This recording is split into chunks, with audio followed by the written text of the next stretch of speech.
मौलवी बशीर जमीन पर घुटनों के बल गिरा हुआ था, हाथ पीछे बंधे हुए, चेहरा मिट्टी से सना हुआ और बदन कांप रहा था। उसकी दाढ़ी बिखरी हुई थी और कपड़े जगह जगह से फटे हुए थे। आंखों में डर था, वो डर जो मौत के करीब पहुंचने वाला इंसान महसूस करता है। अल्लाह की कसम, मैंने कुछ नहीं किया, मैं नेक आदमी हूं, मैंने हमेशा सच का साथ दिया है। वो चीखा, लेकिन उसकी आवाज के जवाब में बस खामोशी थी। गांव के लोग चारों तरफ खड़े थे। किसी के चेहरे पर नफरत थी, किसी के चेहरे पर गुस्सा और किसी के चेहरे पर शक।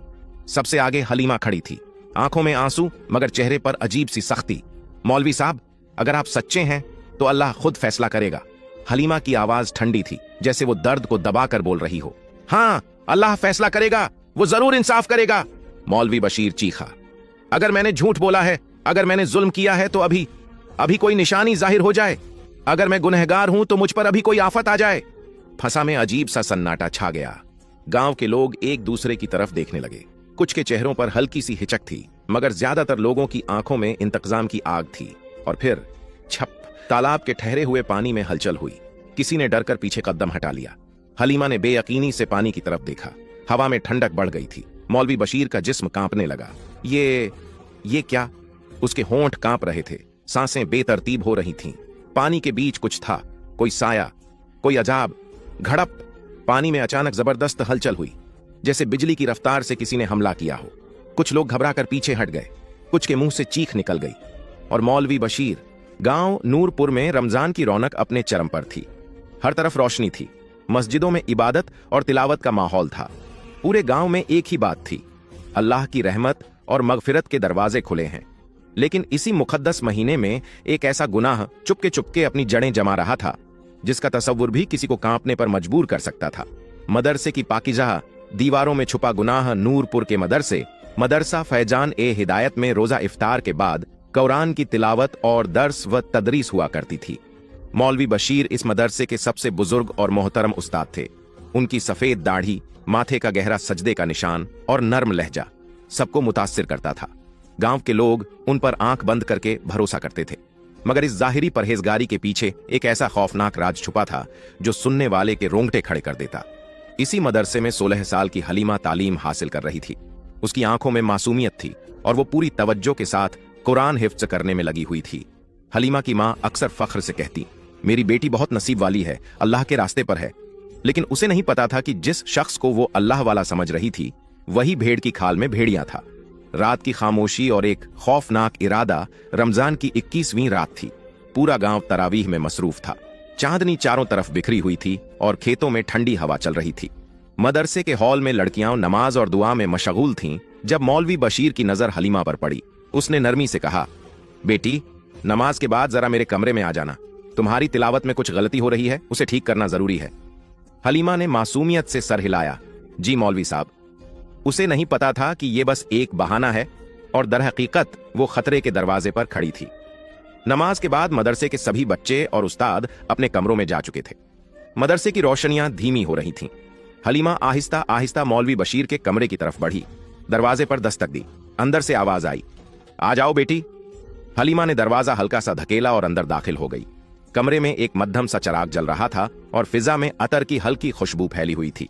मौलवी बशीर ने गर्मजोशी से मुस्कुराते हुए कहा, बेटी आओ बैठो, कुरान का कुछ हिस्सा दोहराना है। भेड़ के लिबास में छुपा दरिंदा हलीमा खामोशी से एक चटाई पर बैठ गई। मौलवी बशीर ने कुरान खोला और पन्ने पलटने लगा। बेटी, जानती हो रमजान में अल्लाह के खास बंदों पर उसकी खास रहमत होती है। हलीमा ने हां में सर हिलाया। और कुछ लोग अल्लाह के बहुत करीब होते हैं, जैसे तुम, मौलवी बशीर ने कहा और धीरे से हलीमा के हाथ पर हाथ रख दिया। हलीमा चौंक गई। उसका दिल तेजी से धड़कने लगा। बेटी, नेकी के कुछ रास्ते आम लोगों के लिए नहीं होते। मौलवी बशीर की आवाज सरगोशी में बदल गई। उसकी निगाहें हलीमा के चेहरे पर जमी थीं। हलीमा की आंखों में खौफ के साए लहराने लगे। उसने धीरे से अपना हाथ खींचने की कोशिश की, मगर मौलवी बशीर की गिरफ्त मजबूत थी। मौलवी साहब, ये क्या कर रहे हैं? हलीमा की आवाज कांप रही थी। मौलवी बशीर मुस्कुराया, बेटी, अल्लाह के वली हमेशा अपने करीबी लोगों को आजमाइश में डालते हैं। तुम्हें खामोश रहना होगा, ये राज सिर्फ तुम्हारा और मेरा है। हलीमा की आंखों में आंसू आ गए। उसने अपनी कलाई को झटके से छुड़ाने की कोशिश की और इस बार वो कामयाब हो गई। वो तेजी से खड़ी हो गई, मगर मौलवी बशीर की आवाज ने उसके कदम रोक दिए। अगर किसी को बताया तो अंजाम बहुत बुरा होगा बेटी। खौफ और हिम्मत की जंग हलीमा का दिल जोर जोर से धड़क रहा था। उसने पलटकर मौलवी बशीर की तरफ देखा। उसकी आंखों में अब डर के बजाय गुस्सा था। तुम्हें कोई नहीं मानेगा, मैं इस गांव का सबसे इज्जतदार मौलवी हूं। अगर तुम पर इल्जाम आया तो लोग तुम्ही को बुरा कहेंगे, तुम्हारे माँ बाप का जीना मुश्किल हो जाएगा। यह सुनते ही हलीमा के जहन में गांव के लोग घूम गए। वो जानती थी कि अगर आज उसने कुछ न कहा तो कल यह सिलसिला कभी नहीं रुकेगा। उसी वक्त मस्जिद से फजर की अजान की आवाज गूंजी, हैया अलल फलाह। यह आवाज हलीमा के लिए किसी इशारे से कम न थी। उसने दरवाजे की तरफ दौड़ लगा दी और मदरसे के गलियारे में निकल गई। उसके कदम तेजी से उसके कमरे की तरफ बढ़ रहे थे, मगर उसके दिल में एक फैसला पक्का हो चुका था। अब वो खामोश नहीं रहेगी। ये जुल्म आज नहीं तो कल बेनकाब होगा। खौफ, गुस्सा और इंतकाम हलीमा घर की तरफ भाग रही थी। गांव की तंग गलियां सुनसान पड़ी थीं। कहीं दूर कुत्तों के भौंकने की आवाज आ रही थी। खेतों में हवा के झोंके सरसराहट कर रहे थे और आसमान पर काले बादल मंडरा रहे थे, जैसे बारिश कभी भी हो सकती थी। मगर हलीमा के अंदर जो तूफान था वो किसी भी आंधी से ज्यादा खतरनाक था। वो तेजी से दरवाजा खोलकर अंदर दाखिल हुई। घर में सब गहरी नींद में डूबे हुए थे। हलीमा धीरे से अपनी मां के पास लेट गई, लेकिन नींद उसकी आंखों से कोसों दूर थी। वो बस छत को घूर रही थी और उसका दिमाग तेजी से काम कर रहा था। अब क्या होगा, यह सवाल उसके जहन में बार बार घूम रहा था। अगर वो खामोश रहती तो क्या सब रुक जाता? नहीं, मौलवी बशीर फिर से ऐसा करता, किसी और के साथ, शायद मुझसे भी ज्यादा मासूम लड़की के साथ, जो अपने हक के लिए बोल ही ना सके। अगर मैं सबको बता दूं? लेकिन वो फौरन सोचने लगी, क्या कोई मेरी बात मानेगा? ये गांव का सबसे बड़ा मौलवी था, उसकी हर बात को हक समझा जाता था। अगर हलीमा किसी से कुछ कहती तो लोग उसी को गलत ठहरा देते। मौलवी बशीर झूठ नहीं बोल सकते, हलीमा को जरूर कोई गलतफहमी हुई होगी। यह जुमला उसके कानों में गूंजने लगा। वो अपनी आंखों के सामने देख सकती थी कि गांव के लोग कैसे उसके अब्बा को शर्मिंदा करेंगे, औरतें उसकी मां को ताने देंगी और लड़कियां उससे नजरें चुराने लगेंगी। मगर अगर मैं खामोश रही तो क्या यह जुल्म बार बार होता रहेगा? यह ख्याल उसके अंदर आग की तरह भड़क उठा। उसने अपने कांपते हाथों को देखा और फिर जोर से अपनी मुट्ठी भींच ली। मुझे कुछ करना होगा, मगर कैसे? प्लान। खामोशी का तूफान हलीमा जानती थी कि अगर वो सीधे जाकर मौलवी बशीर पर इल्जाम लगाएगी तो कोई भी उस पर यकीन नहीं करेगा। उसे ऐसा तरीका अपनाना था जिससे सबके सामने हकीकत अपने आप बेनकाब हो जाए। सबूत चाहिए, मगर कहां से? तभी उसे याद आया, मौलवी बशीर का कमरा। वहां जरूर कुछ न कुछ होगा जो उसकी गलाजत को दुनिया के सामने ला सके। शायद कोई पुरानी किताब, कोई खत, कोई और लड़की का नाम, या शायद वो खुद किसी दिन अपने गुनाह करते पकड़ा जाए। मगर मैं वापस कैसे जाऊं? ये सोचते ही उसके बदन में कपकपी दौड़ गई। लेकिन अब फैसला हो चुका था, वो खामोश नहीं रहेगी। ये जंग आसान नहीं होगी, मगर मुझे इसे खत्म करना है। अब उसकी आंखों में डर की जगह एक अज़्म था। सबूत। शैतान का पर्दाफाश। हलीमा का दिल अब भी तेजी से धड़क रहा था, मगर उसकी आंखों में एक अजीब सी चमक थी। अब उसे यकीन हो चुका था कि अगर उसे मौलवी बशीर को बेनकाब करना है तो उसके पास कोई ठोस सबूत होना चाहिए। मगर सबूत आएगा कहां से? यह सोचते हुए उसकी नजर अपने दुपट्टे पर पड़ी। मौलवी बशीर ने इसे पकड़ने की कोशिश की थी। उसने झट से दुपट्टा उठाया और गौर से देखा। क्या इस पर कुछ है? नहीं, कुछ खास नहीं। मगर फिर उसके जहन में झटका सा लगा। मेरा हाथ! मौलवी बशीर ने मेरा हाथ पकड़ा था। उसने जल्दी से चिराग जलाया और अपनी कलाई को गौर से देखा। यह क्या? उसकी कलाई पर नीले निशान थे। ये तो किसी को भी दिखाए जा सकते हैं, मगर क्या ये काफी होंगे? नहीं, मुझे और कुछ चाहिए। उसी वक्त उसकी जेब में कुछ चुभा। उसने हाथ डालकर कुछ निकाला। एक कागज का टुकड़ा। यह कहां से आया? हलीमा सन्न रह गई। उसने कांपते हाथों से उसे खोला और जैसे ही अल्फाज उसकी आंखों के सामने आए, उसके जिस्म में सिहरन दौड़ गई। बेटी, अल्लाह के वली सबसे ज्यादा आजमाइश में होते हैं। जो नेक बंदे होते हैं वो कुछ खास कुर्बानियां देते हैं। ये सब अल्लाह का राज है, बस किसी को मत बताना, वरना गुनाह तुम्हारा होगा। ये तो वही अल्फाज हैं जो मौलवी बशीर ने मुझे कहे थे, मगर ये कागज कहां से आया? और फिर उसे याद आया, जब उसने अपना हाथ छुड़ाने की कोशिश की थी, मौलवी बशीर की जेब में कुछ कागज थे जो तेजी से हिल रहे थे। शायद जल्दबाजी में यह टुकड़ा गिर गया था। तो क्या? अब उसका दिमाग तेजी से काम कर रहा था। क्या इसका मतलब यह है कि मौलवी बशीर पहले भी किसी और के साथ ऐसा कर चुका है? उसके रोंगटे खड़े हो गए। यह कागज शायद किसी और मासूम लड़की के लिए था, या फिर यह उसके कई शिकारों में से किसी का राज था। अब क्या होगा? हलीमा के हाथ में वो कागज कांप रहा था, मगर उसके दिल में अब कोई डर नहीं था। यह मेरा पहला सबूत होगा, मगर क्या यह काफी है? नहीं, मुझे और सबूत चाहिए। और मैं मौलवी बशीर को उसके कमरे में रंगे हाथों पकड़ूंगी। अब हलीमा ने फैसला कर लिया था, वो खामोश नहीं रहेगी। राज खुलने का वक्त हलीमा के हाथ में वो कागज मजबूती से दबा हुआ था, लेकिन उसका दिमाग तेजी से चल रहा था। ये काफी नहीं, मुझे मौलवी बशीर को रंगे हाथों पकड़ना होगा। उसके अंदर डर तो था, लेकिन साथ ही एक अजीब सी हिम्मत भी आ रही थी। वो जानती थी कि अगर आज वो चुप रही तो न जाने कितनी और लड़कियों की जिंदगियां तबाह हो जाएंगी। मुझे वापस मदरसे जाना होगा, और जल्दी। रात का अंधेरा और खतरनाक रास्ता मदरसे तक जाने का रास्ता सुनसान था। रात के इस पहर पूरा गांव नींद में डूबा हुआ था। गलियां वीरान थीं, कहीं दूर उल्लू की आवाज आ रही थी और खेतों में हवा सरसराने लगी थी। हलीमा ने अपनी चादर कसकर लपेटी और धीरे धीरे मदरसे की तरफ बढ़ने लगी। हर कदम के साथ उसका दिल जोर से धड़क रहा था। अगर मौलवी बशीर ने मुझे देख लिया तो, लेकिन उसने अपने डर को झटक दिया। अब पीछे हटने का कोई सवाल ही नहीं उठता। मदरसे में वापसी। सच की तलाश मदरसे के दरवाजे के पास पहुंचकर हलीमा ठिठक गई। चारों तरफ सन्नाटा था। अंदर जाने के दो रास्ते थे, सामने का दरवाजा या पीछे का दरवाजा, जो कम ही इस्तेमाल होता था। पीछे का दरवाजा, ये सोचकर वो दबे कदमों से पीछे गई। दरवाजा हल्का सा धक्का दिया, खुला था। शुक्र है, अब बस सावधानी से अंदर जाना है। मौलवी बशीर की हकीकत बेनकाब।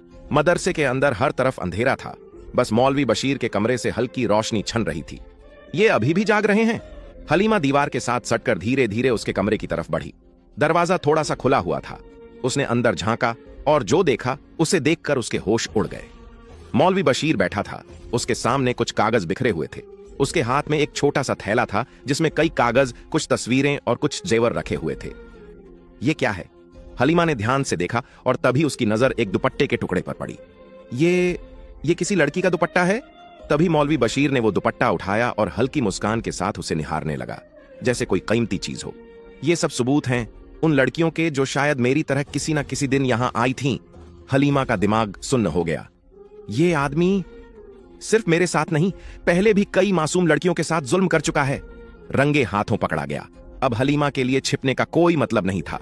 उसने दरवाजे को जोर से धक्का देकर खोल दिया और अंदर दाखिल हो गई। मौलवी बशीर चौंक कर खड़ा हो गया। तुम यहां क्या कर रही हो? हलीमा की आंखों में आग थी। उसने कमरे में बिखरी चीजों की तरफ इशारा किया। ये सब क्या है मौलवी साहब? मौलवी बशीर का चेहरा सफेद पड़ने लगा, लेकिन वो खुद पर काबू रखते हुए बोला, बेटी तुम गलत समझ रही हो। ये सब तो बस मदरसे के कागजात हैं। लेकिन अब हलीमा चुप रहने वाली नहीं थी। ये दुपट्टा किसका है? ये जेवर किसका है? और ये तस्वीरें? वो गुस्से से बोली। मौलवी बशीर के माथे पर पसीना आ गया। वो आगे बढ़ा। बेटी देखो, अगर तुमने किसी को कुछ नहीं बताया तो तुम्हारा भी भला होगा। बस! हलीमा जोर से चिल्लाई और जल्दी से मेज पर रखा थैला उठा लिया। मौलवी बशीर उसकी तरफ लपका। इसे वापस रखो वरना अंजाम बुरा होगा।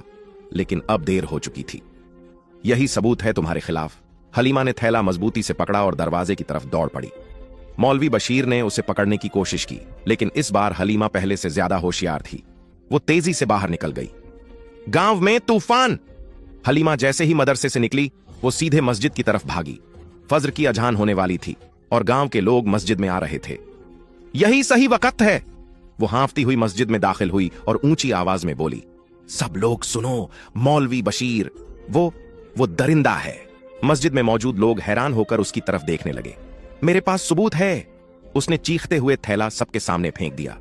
गांव के बुजुर्गों ने जल्दी से थैला खोला और जैसे ही उसमें मौजूद चीजें देखीं, सबके चेहरे का रंग उड़ गया। ये सब क्या है? किसी ने हैरानी से पूछा। ये उन लड़कियों के कपड़े, तस्वीरें और खत हैं जिन्हें मौलवी बशीर ने अपने गुनाहों का शिकार बनाया। मस्जिद में शोर मच गया। लोग एक दूसरे को देखने लगे। किसी को यकीन नहीं हो रहा था, लेकिन सबूत उनके सामने था। मौलवी बशीर कहां है? एक बुजुर्ग ने गुस्से से पूछा। गांव के लोग मदरसे की तरफ दौड़ पड़े। जैसे ही वे अंदर दाखिल हुए, मौलवी बशीर रंगे हाथों पकड़ा गया। अब तुम्हें कोई नहीं बचा सकता, हलीमा ने उसे घूरते हुए कहा। गांव के मर्दों ने मौलवी बशीर को पकड़ लिया। वहां मौजूद बच्चे और मदरसे के दूसरे उस्ताद ये सब देखकर हैरान थे। यह था तुम्हारा असली चेहरा?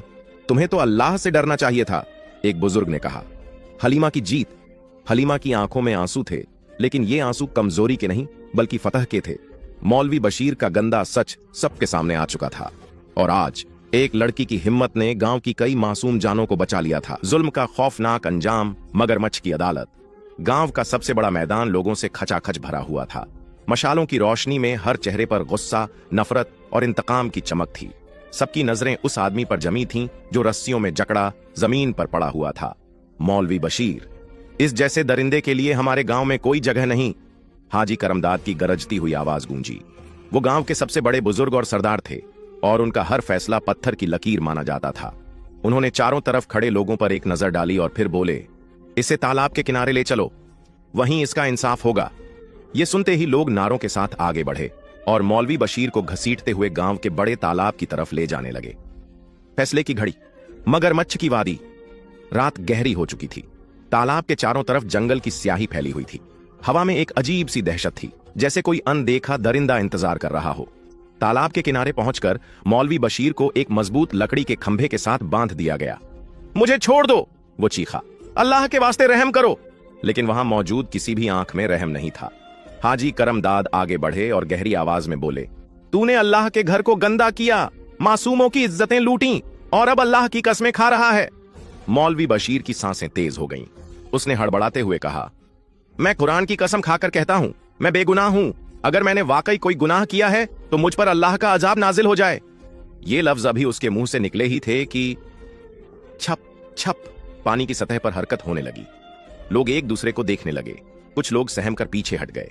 हलीमा ने तालाब की तरफ देखा। उसकी सांसें तेज हो गईं। ये क्या हो रहा है? किसी ने घबरा कर कहा। फिर अचानक घड़ाप! तालाब से एक भयानक मगरमच्छ उछलकर बाहर आ गया। उसके बड़े बड़े खूंखार दांत चमक रहे थे। उसकी लाल आंखों में वहशत थी। वो तालाब से निकलकर धीरे धीरे जमीन की तरफ बढ़ रहा था, सीधा मौलवी बशीर की तरफ। अल्लाह की पकड़, शैतान का अंजाम। मौलवी बशीर की आंखें डर के मारे फटी रह गईं। उसकी चीखें गूंज उठीं। नहीं नहीं, ये क्या हो रहा है? हाजी करमदाद ने धीरे से कहा, ये अल्लाह का अजाब है। मगरमच्छ एक झटके में मौलवी बशीर के करीब पहुंच गया। उसने अपना खौफनाक जबड़ा खोला। नहीं, मुझे बचाओ! लेकिन अब उसे बचाने वाला कोई नहीं था। गड़प! मगरमच्छ ने अपने जबड़ों में मौलवी बशीर को दबोच लिया और जोर से हिलाया।